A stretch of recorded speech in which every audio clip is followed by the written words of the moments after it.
उचाना से मैं कांग्रेस से लड़ूं और वीरेंद्र सिंह का परिवार बीजेपी से लड़ो और दुष्यंत जेजेपी से लड़ो तो 11 बजे तक जनता घर भेज देगी उनको। मैं कहता हूं अगर वीरेंद्र सिंह में दम है और चौटाला परिवार में दम है, आज जहाँ जिस पार्टी में है वहाँ से मेरे सामने लड़के दिखाओ। अगर दोनों की जमानत जब कहाँ से चले? सिर्फ गठबंधन जो है ये प्रदेश को लूटने का गठबंधन है, चाहे वीरेंद्र सिंह परिवार हो और चाहे चौटाला परिवार हो। अब की बार दोनों को धूल चटाने का काम करेगी ये जनता। ये सिर्फ अमित शाह का और दुष्यंत चौटाला का गठबंधन है, मंथली का। प्रदेश को लूटने का लाइसेंस इसको दे रखा है, सीधी सी बात है। बस इन्होंने जो इनका संगठन है अखिल भारतीय व्यापार संघ, उसके ये राष्ट्रीय अध्यक्ष हैं, तो मैंने तो इनके लिए आपको मैसेज किया था। बाकी राजनीतिक विषय पे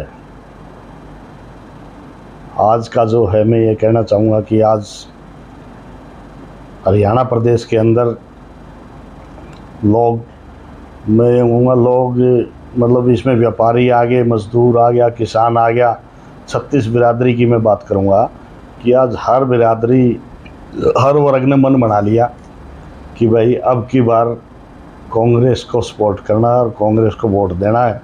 और बीजेपी का इलाज एकमात्र कांग्रेस पार्टी है हरियाणा में।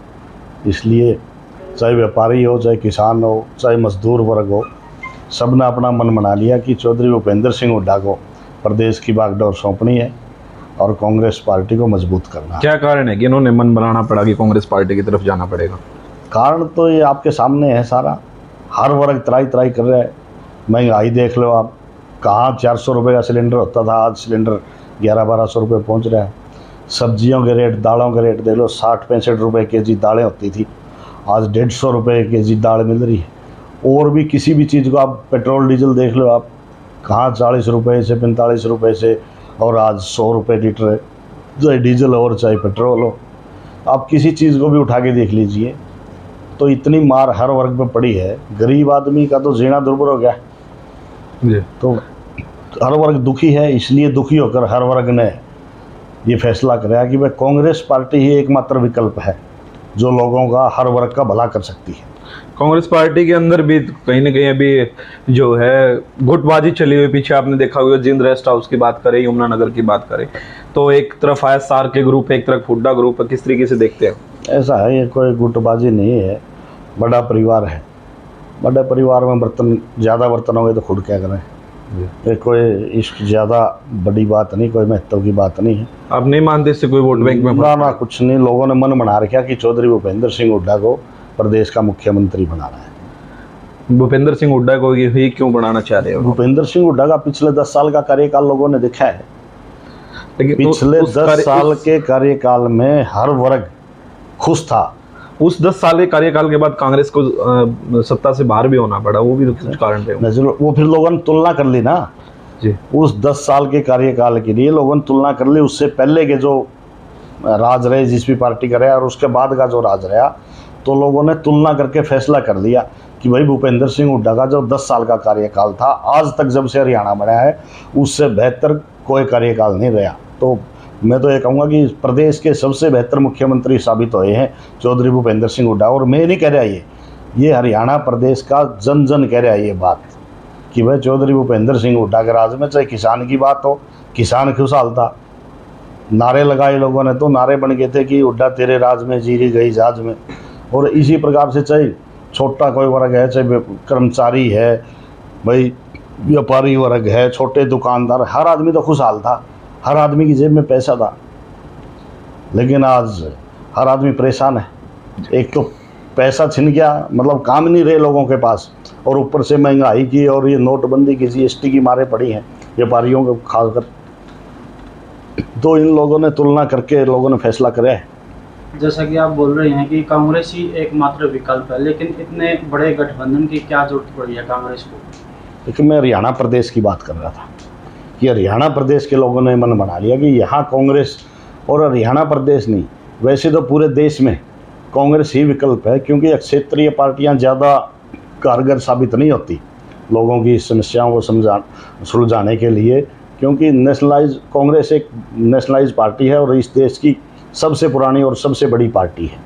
तो कांग्रेस ने जो पीछे राज किया था आज़ादी से और अब तक, मैं कहता हूँ इस देश में सुई से और जहाज तक जो बना वो कांग्रेस की देन है। जब हरियाणा और जब भारतवर्ष आज़ाद हुआ था, पता नहीं 44 करोड़ तक कुछ समथिंग का हमारे पास बजट था, लेकिन पंडित जवाहरलाल नेहरू ने अपनी पर्सनल संपत्ति, देश के विकास के लिए अपनी पर्सनल संपत्ति को भी दान दे दिया।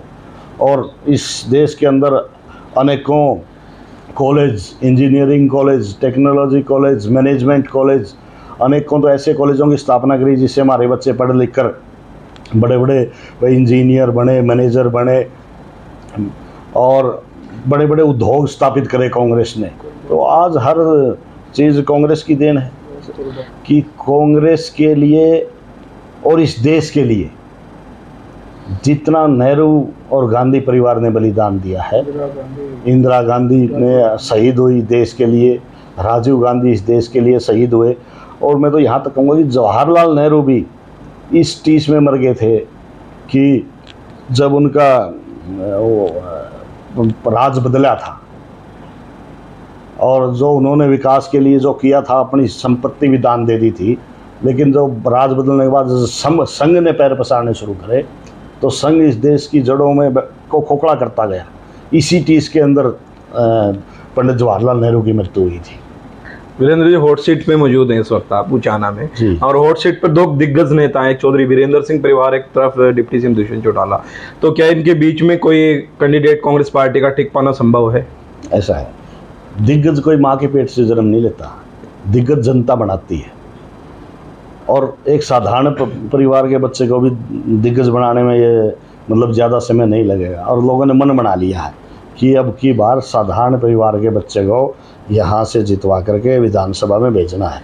और जो ये बड़े हैं रजवाड़े, चाहे वीरेंद्र सिंह परिवार हो और चाहे चौटाला परिवार हो, अब की बार दोनों को धूल चटाने का काम करेगी ये जनता। मैं कहता हूँ अगर वीरेंद्र सिंह में दम है और चौटाला परिवार में दम है, आज जहाँ जिस पार्टी में है वहाँ से मेरे सामने लड़के दिखाओ, अगर दोनों की जमानत जब। कहाँ से चैलेंज कर रहे हैं आप? ये कांग्रेस पार्टी की तरफ से चैलेंज? जी, उचाना से मैं कांग्रेस से लड़ूँ और वीरेंद्र सिंह का परिवार बीजेपी से लड़ो और दुष्यंत जेजेपी से लड़ो, तो 11 बजे तक जनता घर भेज देगी उनको। जी, आज वीरेंद्र सिंह अपनी कमजोरी छिपाने के लिए लोगों को गुमराह कर रहा है कि उनकी एक पुरानी आदत है कि जब भी चुनाव आता है लोगों को गुमराह करके वोट ले लिए जाए। पहले मुख्यमंत्री के नाम पे गुमराह करते थे कि मैं मुख्यमंत्री बनूंगा, मेरे को जितवाओ यहाँ से। अब मुख्यमंत्री वाली बात तो अब रही नहीं, क्योंकि अब लोगों को पता है कि उनकी अपनी सीट ही निकलने वाली नहीं है। अब लोगों को गुमराह करेंगे मैं 30 आदमियों को चुनाव लड़ाऊंगा। अरे भले आदमी, तेरे कोई जगह नहीं है, 30 को कहाँ से लड़वाएगा? खुद अपनी जगह तलाशता फिर रहा, कभी बीजेपी की तरफ जा रहा है, कभी आम आदमी पार्टी की तरफ जा रहा है, कभी कांग्रेस की तरफ जाने की कोशिश करता, लेकिन कांग्रेस ने घास नहीं डाला उनको। तो कहाँ से 30 आदमी? में लोगों को कहूँगा भाई गुमराह ना हो, बहुत दिन हो गए, 50 साल हो गए इनका तानाशाही और रजवाड़ाशाही सहते हुए और इस उचाना का शोषण करते हुए इनको अब समय आ गया है उचाना की आज़ादी का। मैं तो लोगों को कहूँगा कि आज़ाद होने का समय है और इन दोनों परिवारों से पीछा छुटवाने का समय है। वन नेशन वन इलेक्शन का मुद्दा भी चला स्तर भी है, आपकी क्या राय है? ऐसा है, ये वन नेशन वन इलेक्शन जो है ये सही मायने में तो लोगों को गुमराह करने की बात है। ये जो प्रदेश के अलग अलग मुद्दे हैं उन मुद्दों से ध्यान भटकाने की बात है, ये संभव नहीं है। इसके लिए संविधान में अनेकों संशोधन करने पड़ेंगे जो पॉसिबल नहीं है इतना जल्दी, और ना ही मतलब प्रैक्टिकल तौर पे हमारे पास संसाधन नहीं है इतने कि पूरे देश में एकदम चुनाव करवाया जाए।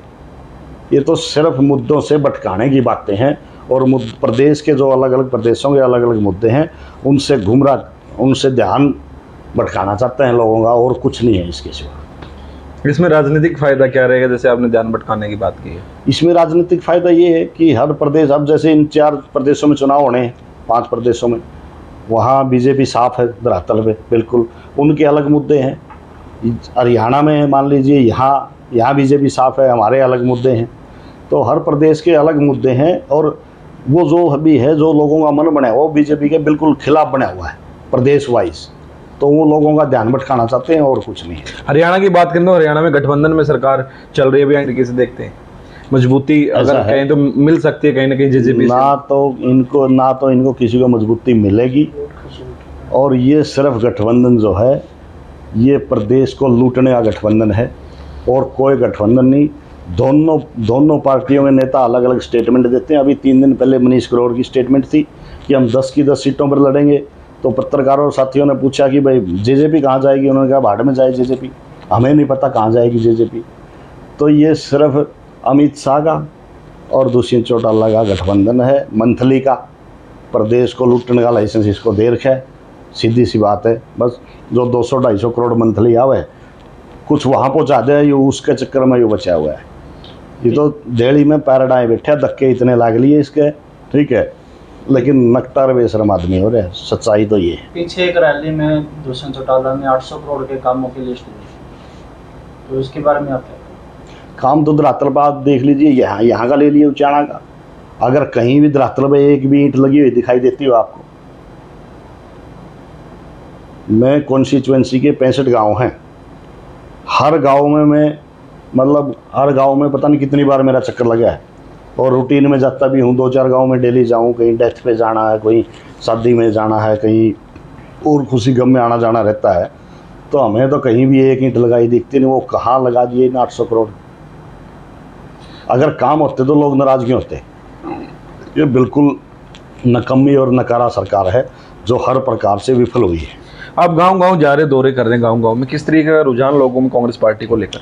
रुझान गजब का रुझान है। लोग कांग्रेस पार्टी के आदमी देख कर बड़े खुश हो हैं, गला लगाए हैं, और एक आशा की निगाहों से कांग्रेस पार्टी के कैंडिडेट कह लीजिए, प्रतिनिधि कह लीजिए, उसकी तरफ वो देखते हैं कि आने वाला समय कांग्रेस का है और हमारा है। लोग ये समझते हैं कि कांग्रेस का ही नहीं, हमारा समय है आने वाला समय। उन्हें पूर्ण विश्वास है, और मैं ये दावे के साथ कह सकता हूँ कि कांग्रेस पार्टी उनके विश्वास पे खरी उतरी।